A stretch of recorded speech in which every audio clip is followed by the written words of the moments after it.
आज होरी के दिन रे सजनवा, आज होरी के दिन रे सजनवा।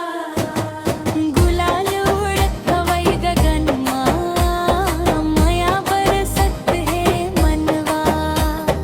गुलाल उड़त हवै गगनमा, माया बरसत है मनवा। तोरे नैन के रंग गुलाबी, मोर गाल मलग गे हो। हाथ पकड़ के हंसत रहीस, भीतर भीतर धड़कत रहीस मोर दिलवा।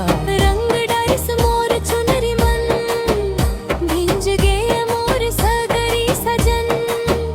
फागुन आए हवया मुस्कात, जाग गे माया के अगन। प्रेम रंग में रंग दे मोला, आज होरी के दिन रे सजनवा। आज होरी के दिन रे सजनवा।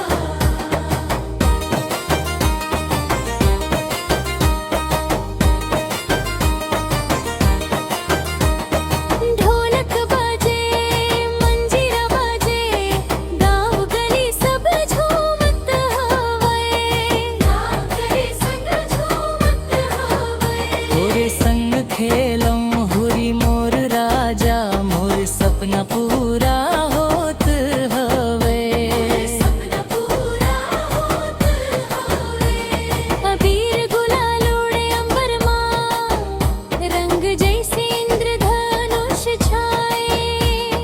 तोरे बिना सूना लागे, होरी मंगल मोर तो लगाए।